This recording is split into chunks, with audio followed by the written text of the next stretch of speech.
Au début, je tiens à vous présenter mes confrères. Ce sont des professeurs stagiaires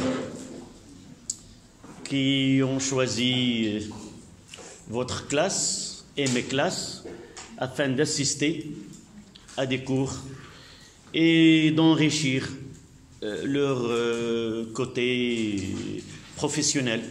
Je pense que leur présence avec nous, dans cette occasion, et nous serons, si je me permets, comme moyen d'enrichir un petit côté, c'est pas, il y a le côté théorique, et avec nous, il essaie d'enrichir ce côté pratique, comment gérer la situation en classe, entre les élèves, entre le cours et entre vous ne voyez que le côté cours, mais le prof, il a devant lui plusieurs facteurs à gérer. Donc, nous les souhaitons la bienvenue. Ce sont des confrères qui vont prendre la relève dès l'année prochaine. L'année prochaine, vous serez dès l'année prochaine. Comme j'ai dit, dans leur présence avec d'autres classes, normalement, si nous n'avons pas changé l'âge de la retraite, l'année prochaine, je devrais être retraité, mais oui, de 2021, c'est normalement. Mais avec ce prolongement, j'aurai quelques années de plus, oui, de 2 ans et demi, ça veut dire 3 ans, dans une profession qui est fascinante, enrichissante et humaine, avant qu'elle soit une source de survie. Il y a de l'argent, mais le côté humain, le côté autre que le côté matériel, même si je refais ma vie, avec tout ce que je connais maintenant, je ne fais que un professeur de matière scientifique, de physique, ou un professeur de façon générale. Je ne choisirai pas autre que ce métier-là qui est noble. Et généralement, j'ai reçu de mes élèves j'ai jamais eu des problèmes avec eux. Par contre, ils étaient très aimables et ils m'ont aidé beaucoup à avoir cette image que vous voyez devant vous. C'est eux qui m'ont donné cette jouissance et aimer ma profession. Donc, ils ont commencé avec moi, avec la classe en première année des cours, et vraiment, je suis très content de leur travail, sachant que c'était la première fois qu'ils sont devant des élèves, et des élèves pas comme les autres, ce sont des élèves de première année sciences maths. Et je pense, ils m'ont confié que l'assistance de ces élèves était très, très bonne. Ils ont bien laissé le cours aller dans un climat qui est très fructueux. C'est ça ce que je peux dire à propos. Donc, merci d'avoir choisi mes classes, de m'avoir choisi comme professeur accompagnant, et je vous souhaite une bonne carrière comme professeur de sciences physiques. On s'est arrêté dans des questions, les dernières questions de cette série.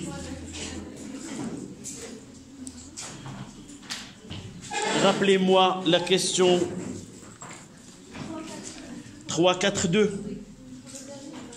3, 4, 2, en utilisant ces courbes, c'est-à-dire la courbe de l'énergie électrique et l'énergie magnétique, donner les valeurs de deux énergies E, petit e. Mademoiselle, si tu as quelque chose à ajouter à ce que je viens de dire,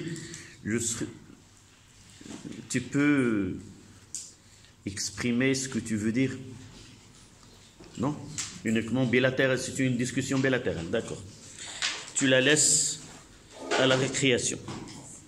Donc, il nous donne deux instants. À T1 est égal à 0,5 millisecondes et à T2, 2 millisecondes.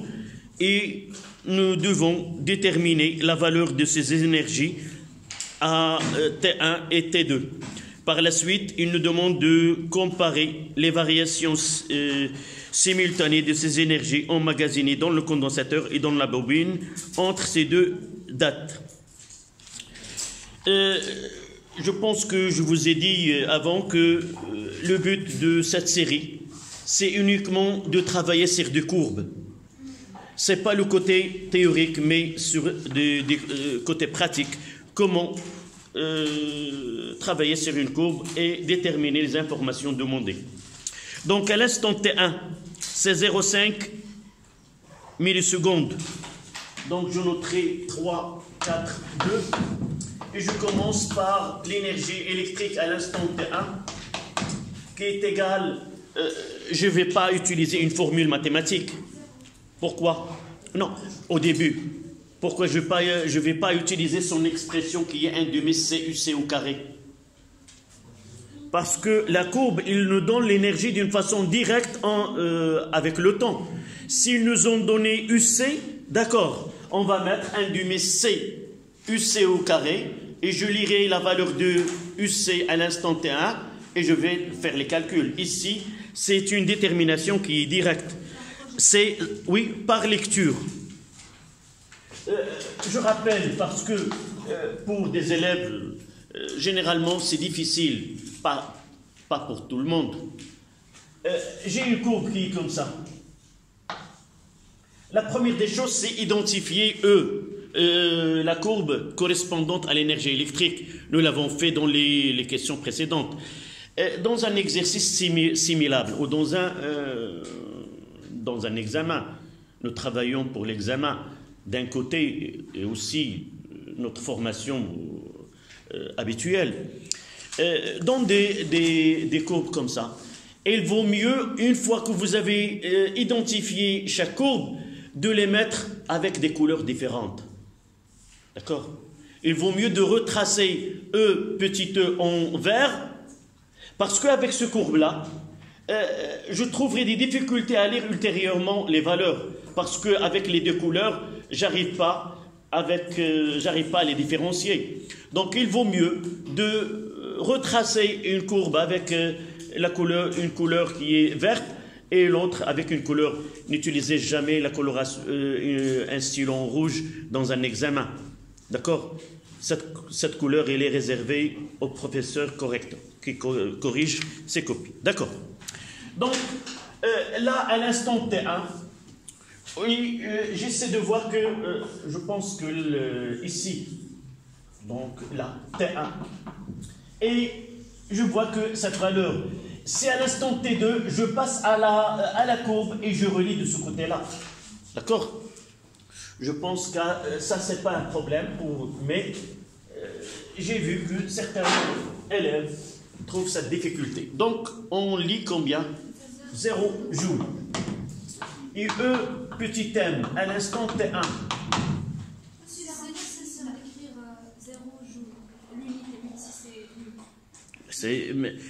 Là, on fait, d'une façon générale, on fait de la physique.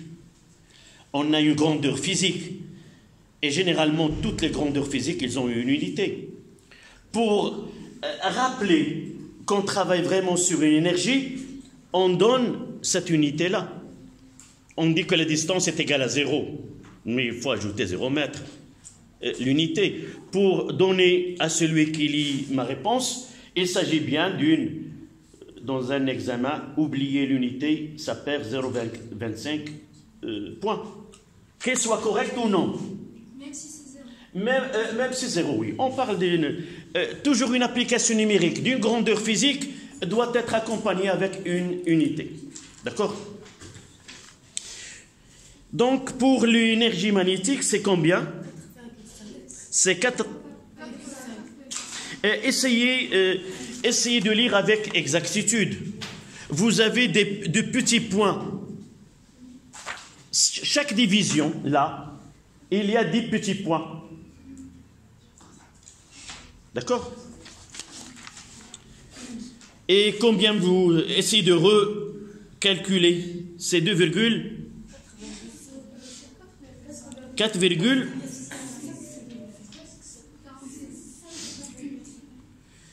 on est au 3, 4, 2. Donc, à l'instant T1, donc vous lisez, on trouve que vraiment c'est 4,5. D'accord? Essayez d'utiliser 4,5 joules. Ça, c'est pour l'instant T1. Et pour l'instant T2, oui. Ah, pardon. Là, c'est microjoules et aussi microjoules. Et là, tu vas me dire, écrire 0 microjoule ou 0 joule, c'est la même chose. L'essentiel, c'est de donner l'unité. Oui. Non, généralement, une unité, une application finale doit être exprimée par n'importe quelle unité. Mais sachez bien que si je vais l'utiliser ultérieurement ou par la suite dans une formule, je dois utiliser le système international. Je peux donner une distance en centimètres, en mètres. Je peux donner une énergie parce que l'échelle dans cet exercice est en microjoules. Donc je peux la laisser. Ce n'est pas demandé d'une façon obligatoire d'exprimer les grandeurs en unité internationale, par exemple, joules, mais en millijoules, en microjoules, c'est acceptable. Pour l'instant T2, ça, T1, T2, E petit e à l'instant T1, c'est combien? 2,7. C'est ça le... Essayez c'est 2,7 micro à l'instant T2 et E petit e à l'instant T2, c'est 0 microjoule.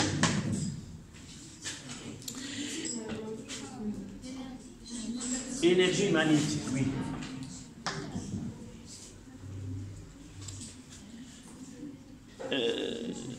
Je préfère toujours que ce schéma-là doit être ajouté, même dans ce devoir-là. Ils ont dit que ces figures doivent être rendues par la suite.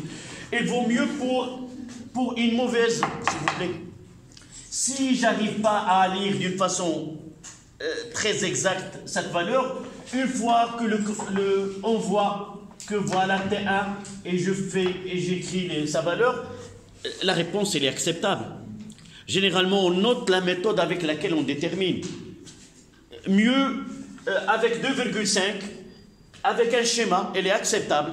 Mais 2,5 sans schéma, généralement, on peut dire que c'est faux.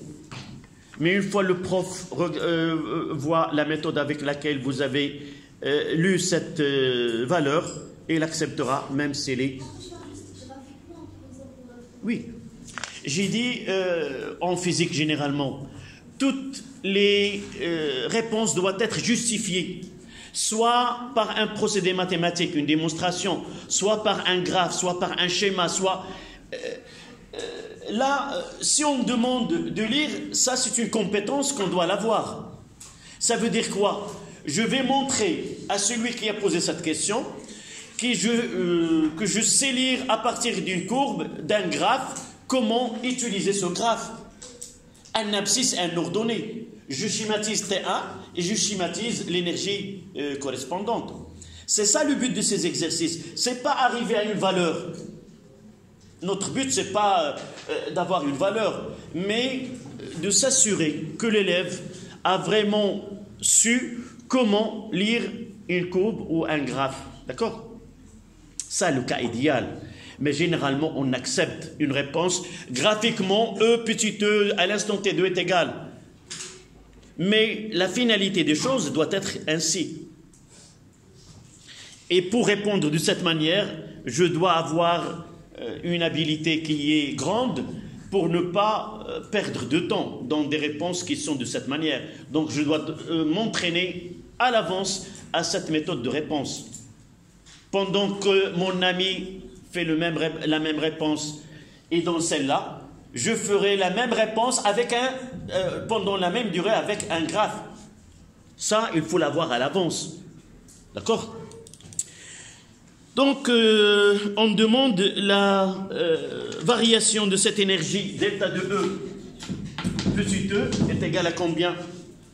C'est 2,7 moins 0, ça donne 2,7 microjoules. Et pour la bobine, delta de EM est égal à combien? C'est 0.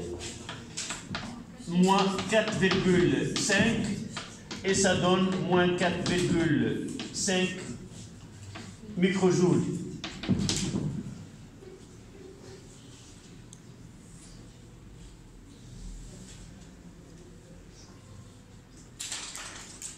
Il nous demande par la suite comparer. Je relis. Voilà, si on compare, nous avons le même intervalle de temps. D'abord, le signe. Là, 2,7 c'est pour le condensateur et là c'est pour la bobine. Si nous comparons en valeur absolue, on voit que la bobine, une énergie qui est supérieure à celle du condensateur. C'est-à-dire, elle donne de l'énergie supérieure à celle qui est reçue par le condensateur. Un condensateur, c'est lui. Nous avons dit qu'il y a un échange de rôle dans ce circuit entre le condensateur et la bobine. Une fois la bobine, c'est elle qui génère ce courant électrique ou cette énergie, qui détient cette énergie électrique. Et une fois que le condensateur est totalement déchargé, cette énergie elle est restituée par la bobine et c'est de redonner cette énergie au circuit. Donc la phrase qu'on peut dire, que la bobine, elle obtient de l'énergie plus elle restitue de l'énergie plus qu'elle reçoit du condensateur. D'où vient ce supplément, ce bonus d'énergie? D'où vient? Elle crée de l'énergie magnétique. Donc en plus de l'énergie reçue par le condensateur, puisque dans cette phase-là, il y a changement de l'intensité du courant dans le circuit, donc par la suite, elle va essayer de s'opposer à cette variation en créant son propre courant électrique et par la suite de l'énergie qui va s'ajouter à cette énergie de... D'accord? Donc vous notez une phrase. Entre ces deux dates,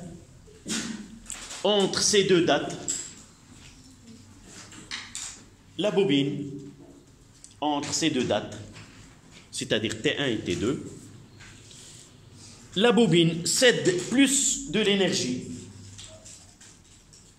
La bobine cède plus de l'énergie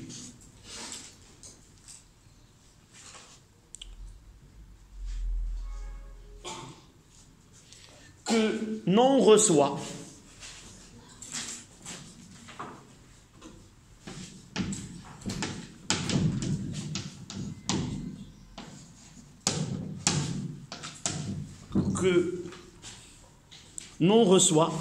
le condensateur.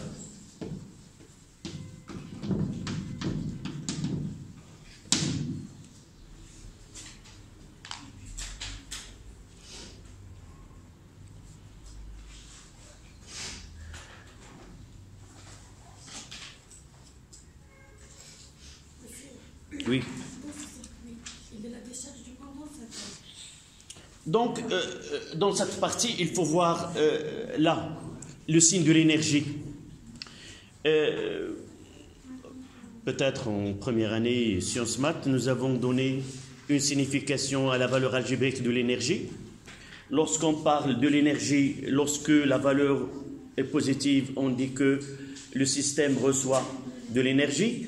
Et lorsque, mademoiselle, le système perd de l'énergie, elle est négative. Donc, d'une façon très simple,